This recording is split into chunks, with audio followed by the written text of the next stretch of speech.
రామకృష్ణుడి జీవిత చరిత్ర చదివినప్పుడు, విన్నప్పుడు కూడా గురువుగారు నేనొక మాట విన్నాను. ఈ సృష్టిలోని విన్నాను కాదు చదివాను.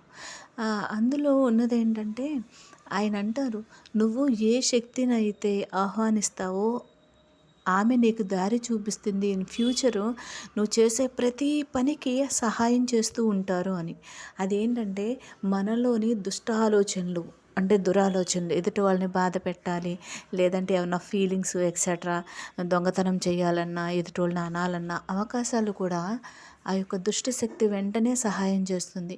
అదే మనం లేదు వాళ్ళని ఇబ్బంది పెట్టకూడదు, నేను చేసిన తప్పు వాళ్ళకి సారీ చెప్పాలి, తెలియజేయాలి, నాకు ఒక చిన్న అవకాశం ఇవ్వవా దేవుడా, సందర్భం ఇవ్వవా అన్న అది దైవం ఖచ్చితంగా తెలియజేస్తుంది. అందుకే అంటారు, నీలోనే రాక్షసుడు దేవుడు కూడా ఉన్నారు, దైవత్వం రాక్షసత్వం రెండు నీలోనే ఉన్నాయంటే అర్థం చేసుకోవడానికి కొంచెం కష్టమే అయ్యింది. కానీ నాకైతే నేను శరీర భాగాల్ని చూసేదాన్ని. బాగా అక్కడ ఇక్కడ దేవుళ్ళు ఉంటాం అంటే బొమ్మలు వేసి ఉంటే అదే అనుకునేదాన్ని. లేదు, మన అంతర్లీనంలో మన ఆలోచనలను బట్టి దైవత్వం రాక్షసత్వం అనేది ఉంటుంది. మనం ఏది దాన్ని ఆహ్వానిస్తే అదే మన దగ్గరకు వస్తుంది అని.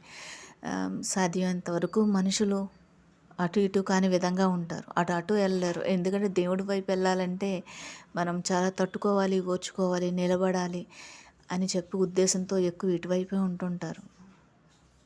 గురువుగారు, నేను ఎప్పుడూ ఆకాశంలో చూస్తూ ఉండేదాన్ని, రాక్షసత్వం ఎక్కడ, దైవత్వం ఎక్కడ, ఎక్కడి నుంచి ఎటు నుంచి వచ్చి ఏది మనకి సపోర్ట్ చేస్తుందని. అంటే అవకాశాలు దానంతట ఇస్తే దేవుడు ఇచ్చాడు, దేవుడు ఇవ్వకపోతే నేను ఇలా చేద్దునా, నేను ఇలా అనుకోగానే ఇలా జరిగిందంటే దేవుడే నన్ను కష్టాల్లో తోశాడు అంటారు. నేను ఈ విషయం చెప్పడానికి ముఖ్య కారణం ఇదే. దేవుడు ఏ అవకాశం ఇవ్వడం, దుష్టాత్మలకి చెడు పనులు చేయడం, చెడు నేర్చుకోవడం చాలా సులువు, మంచి నేర్చుకోవడం కష్టం. నువ్వు మంచిగా ఉన్నప్పుడు ఎవరేమన్నా సరే తట్టుకో, పడు, ఏం పర్లే. అదే నువ్వు దుష్టాత్మగా మారిపోవాలంటే నీకు మంచి చెప్పేవాళ్ళు పెద్దోళ్ళైనా చిన్నోళ్ళైనా లాగిపెట్టి ఒకడు కొడితే నువ్వు చెడ్డవాడు అవ్వడానికి ఎంతోసేపు పట్టదు కదా, మనకి చెడ్డతనం రావడానికి. ఒకసారి ఆలోచించి చేస్తే బాగుంటుంది. దేవుణ్ణి మాత్రం నిందించకూడదని అర్థమైంది. ఓం శ్రీ గురు రమణ.